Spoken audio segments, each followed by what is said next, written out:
Section 392.10 of the National Electrical Code does not apply to this specific application because that section addresses conductors in raceways or enclosures, not cable trays.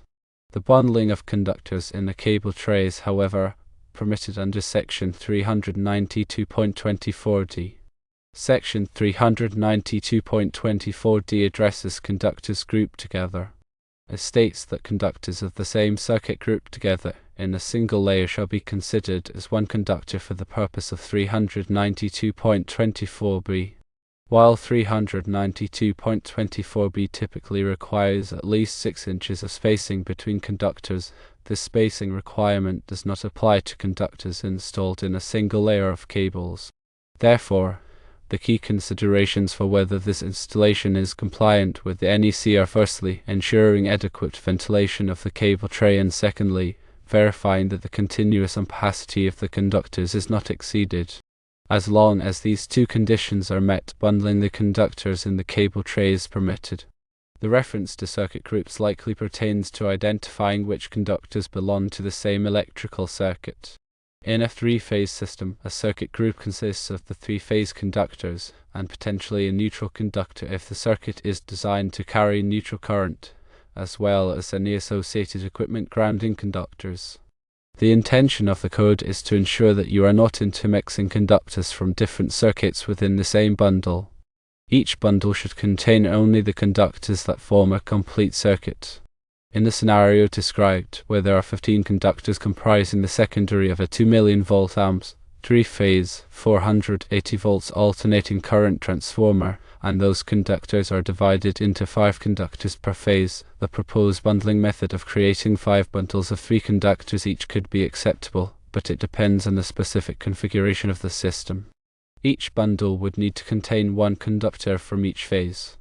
Assuming that each of the 5 conductors per phase is carrying an equal share of the current for that phase, then this arrangement could be code compliant, provided the previously mentioned conditions of adequate ventilation and ampacity are met. It is very important to note that Section 310.15, specifically 310.15 current, addresses the adjustment factors for more than 3 current carrying conductors in a raceway or cable. This section might come into play even if the conductors are in a cable tray, if the conditions of 392.24d are not fully met, or if the authority having jurisdiction interprets the installation as requiring ampacity adjustment due to conductor bundling. The ampacity of a conductor refers to the maximum amount of electrical current, measured in amps, that a conductor can carry continuously without exceeding its temperature rating. This rating is crucial for ensuring the safe operation of electrical systems and preventing overheating, insulation damage, and potential fire hazards. The ampacity of a conductor is determined by several factors, including firstly, the material of the conductor, usually copper or aluminum; secondly, the size or gauge of the conductor, measured in American wire gauge or circular mils; thirdly, the insulation type of the conductor, which affects its ability to withstand heat; and fourthly, the ambient temperature in which the conductor is installed. The National Electrical Code provides tables, such as those found in Section 310.15, that list the ampacities of various conductors based on these factors. These tables are essential for selecting the correct size and type of conductor for a specific application. It's important to note that the ampacity values listed in the tables are typically based on specific conditions, such as a certain ambient temperature and the number of conductors bundled together or installed in close proximity. When these conditions deviate from the standard, adjustment factors must be applied to the ampacity rating to ensure that the conductor does not overheat. For example, if more than 3 current-carrying conductors are bundled together in a raceway or cable, the ampacity of each conductor must be reduced to account for the increased heat generated by the group. Similarly, if the ambient temperature is higher than the temperature specified in the ampacity tables, the ampacity must be reduced to compensate for the increased heat. Proper consideration of conductor ampacity is critical for electrical safety. Overloading a conductor can lead to excessive heat buildup, which can damage the insulation, cause the conductor to fail, and potentially start a fire. Therefore, it's essential to carefully calculate the load requirements of a circuit and select conductors with an appropriate ampacity rating, taking into account all relevant factors and adjustment factors. In this particular case, with 15 1000 MCN cables, the ampacity of each cable, as well as the overall ampacity of the combined conductors, is a critical consideration. 1000 MCM refers to a conductor size of 1000 circular mils. MCM is an older term that has been replaced in modern usage by kc mil, but they both refer to the same unit of measurement for conductor cross-sectional area. The ampacity of a 1000 kV conductor depends on its insulation type and the ambient temperature in which it is installed. However, as a general guideline, a 1000 kV copper conductor with a common insulation type such as THHN, THHW, or XHHW typically has an ampacity of around 545 amps to 665 amps, depending on the specific temperature rating of the insulation. For example, using the 2023 NEC Table 310.16, a 1000 kV copper conductor with THHW insulation rated for 75 degrees Celsius has an ampacity of 640 amps when installed in an ambient temperature of 30 degrees Celsius. A 1000 kV aluminum conductor with the same insulation type has an ampacity of 520 amps under the same conditions. These values are based on the conductor being installed in a raceway or cable, and they may need to be adjusted based on the specific installation conditions. If the conductors are installed in free air, the ampacity may be higher. If they are installed in a cable tray with other conductors, the ampacity may need to be reduced due to the increased heat. Also, Section 310.15 current outlines the adjustment factors for more than 3 current-carrying conductors in a raceway or cable. If the number of current-carrying conductors exceeds 3, the ampacity of each conductor must be reduced to account for the increased heat. For example, if there are 4 to 6 current-carrying conductors in a raceway or cable, the ampacity of each conductor must be reduced to 80% of its value as listed in Table 310.16. If there are 7 to 9 current-carrying conductors, the ampacity must be reduced to 70%. If there are 10 to 20 current-carrying conductors, the ampacity must be reduced to 50%. These adjustment factors are cumulative, meaning that they must be applied in addition to any other adjustment factors that may be required, such as those for ambient temperature. In this particular scenario, with 15 1000 kV cables, there are a total of 15 current-carrying conductors. However, if the conductors are installed in a cable tray and are bundled together in groups of 3, as proposed, the ampacity adjustment factors may not apply, or they may be applied differently. Section 392.24d states that conductors of the same circuit grouped together in a single layer shall be considered as one conductor for the purpose of 392.24b. This means that if the 15 conductors are arranged in a single layer in the cable tray and are bundled together in groups of 3, each group of 3 conductors may be considered as a single conductor for the purpose of determining the ampacity adjustment factors. In this case, there would be 5 groups of conductors, and the ampacity adjustment factors for 4 to 6 current-carrying conductors would apply, meaning that the ampacity of each group of conductors would need to be reduced to 80% of its value as listed in Table 310.16. However, this interpretation is not definitive, and the authority having jurisdiction may have a different opinion. It is important to consult with the local electrical inspector or qualified electrical engineer to determine the correct ampacity adjustment factors for this specific installation. Additionally, it is important to ensure that the cable tray is adequately ventilated to prevent the conductors from overheating. Cable trays should be installed in a location that allows for free air circulation around the conductors. The cable tray should also be sized appropriately for the number of conductors that it will contain. If the cable tray is too small, the conductors may be crowded together, which can restrict air circulation and cause them to overheat. The National Electrical Code provides guidelines for sizing cable trays based on the number and size of the conductors that they will contain. These guidelines should be followed to ensure that the cable tray is adequately sized for the installation. In summary, The legality of bundling the 15 1000 coil conductors into 5 bundles of 3 conductors each in an 18-inch cable tray depends on several factors, including firstly, whether the cable tray is adequately ventilated, secondly, whether the continuous ampacity of the conductors is exceeded, and thirdly, whether the authority having jurisdiction approves of the installation. It is important to carefully consider all of these factors and to consult with a qualified electrical engineer or the local electrical inspector before proceeding with the installation. While it is permissible to install multiple circuits, the neutral cannot be shared and must be ran with each individual circuit. Each circuit can only share the equipment grounding conductor. Equipment grounding conductors, often referred to as ground wires, play a crucial role in electrical safety.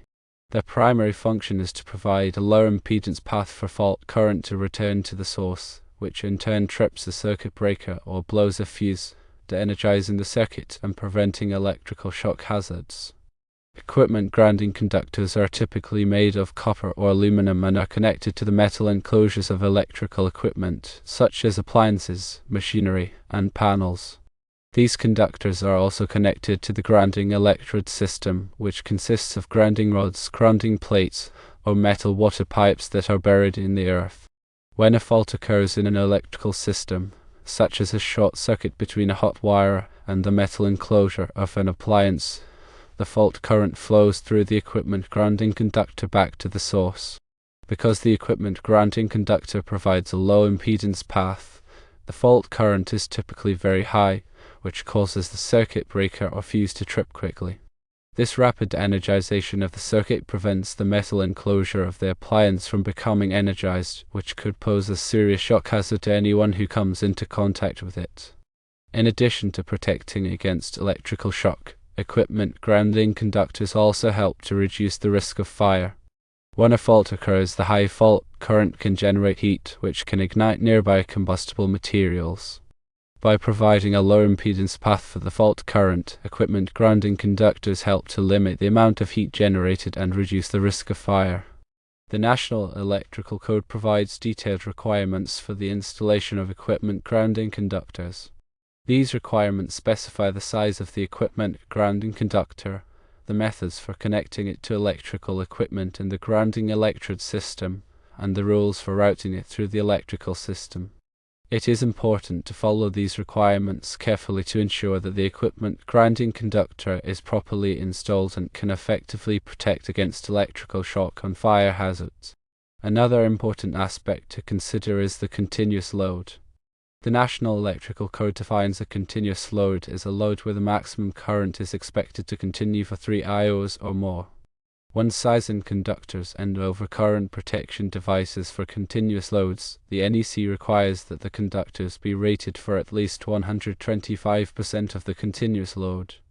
This is to account for the fact that conductors can heat up over time when carrying a continuous load, which can reduce their ampacity. Similarly, the overcurrent protection device, such as a circuit breaker or fuse, must be rated for at least 125% of the continuous load. This is to ensure that the overcurrent protection device will not trip prematurely due to the heat generated by the continuous load. The requirement to size conductors and overcurrent protection devices for 125% of the continuous load is found in NEC Section 210.19 AON for branch circuits and in Section 215.3 for feeders. These sections specify the minimum size of conductors and overcurrent protection devices for continuous loads and various types of electrical systems. For example, if a branch circuit is expected to carry a continuous load of 20 amps, the conductors must be rated for at least 25 amps, and the overcurrent protection device must be rated for at least 25 amps. This would typically require using number 12 American wire gauge copper conductors with a 30 amp overcurrent protection device. Similarly, if a feeder is expected to carry a continuous load of 100 amps, the conductors must be rated for at least 125 amps, and the overcurrent protection device must be rated for at least 125 amps. This would typically require using number 1/0 American wire gauge copper conductors with a 150 amp overcurrent protection device. It is important to note that the 125% requirement applies only to continuous loads. For non-continuous loads, the conductors and overcurrent protection devices can be sized based on the actual load current. However, it is always a good practice to oversize conductors and overcurrent protection devices slightly to provide some margin for future load growth. In this particular scenario, with a 2 million volt amps transformer secondary, the continuous load is likely to be a significant factor. The total current in the secondary of the transformer can be calculated using the formula I equals volt amps divided by the quantity volts times the square root of 3. In this case, the total current is 2 million volt amps divided by the quantity 480 volts times the square root of 3, which equals approximately 2405.5 amps. If the load is continuous, the conductors and overcurrent protection devices must be rated for at least 125% of this current, which is approximately 3006.9 amps. This would require using multiple sets of conductors in parallel, as well as a large overcurrent protection device. The exact size and number of conductors and the size of the overcurrent protection device would depend on the specific installation conditions and the applicable requirements of the National Electrical Code. Also, keep in mind any voltage drop. Voltage drop refers to the decrease in voltage that occurs along an electrical conductor as current flows through it. It is an important consideration in electrical system design because excessive voltage drop can cause equipment to malfunction, reduce the efficiency of electrical systems, and even damage electrical components. Voltage drop is caused by the resistance of the conductor, which impedes the flow of current and causes a voltage drop along the conductor. The amount of voltage drop depends on several factors, including firstly, the length of the conductor, secondly, the current flowing through the conductor, thirdly, the size or gauge of the conductor, and fourthly, the material of the conductor, typically copper or aluminum. The National Electrical Code recommends limiting voltage drop to a maximum of 3% for branch circuits and 5% for feeders. These limits are intended to ensure that electrical equipment receives adequate voltage to operate properly and to prevent excessive energy losses in the electrical system. To calculate voltage drop, you can use the following formula: voltage drop equals 2 times K times I times D divided by circular mils, where K is a constant that represents the resistance of the conductor material, I is the current flowing through the conductor, D is the one-way distance of the conductor, and circular mils is the cross-sectional area of the conductor. The value of K is typically 12.9 ohms for copper conductors and 21.2 ohms for aluminum conductors. For example, if a 100-foot long number 12 American wire gauge copper conductor is carrying 20 amps, the voltage drop can be calculated as follows: voltage drop equals 2 times 12.9 ohms times 20 amps times 100 feet divided by 6,530 circular mils, which equals approximately 7.9 volts.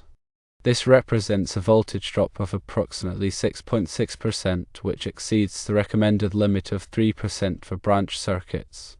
To reduce voltage drop, you can use larger conductors, shorten the length of the conductors, or reduce the current flowing through the conductors.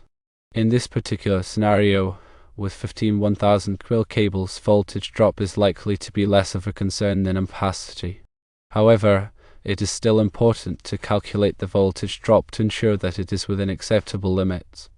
The voltage drop can be calculated using the same formula as above, but the circular mils value for a 1000 quill conductor is much larger than that of a number 12 American wire gauge conductor.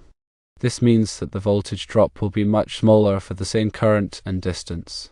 In conclusion, the proposed installation of bundling 15 1000 quill conductors into 5 bundles of 3 conductors each in an 18-inch cable tray is potentially compliant with the National Electrical Code, provided that the cable tray is adequately ventilated, the continuous ampacity of the conductors is not exceeded, and the voltage drop is within acceptable limits. However, it is important to carefully consider all of these factors and to consult with a qualified electrical engineer or the local electrical inspector before proceeding with the installation.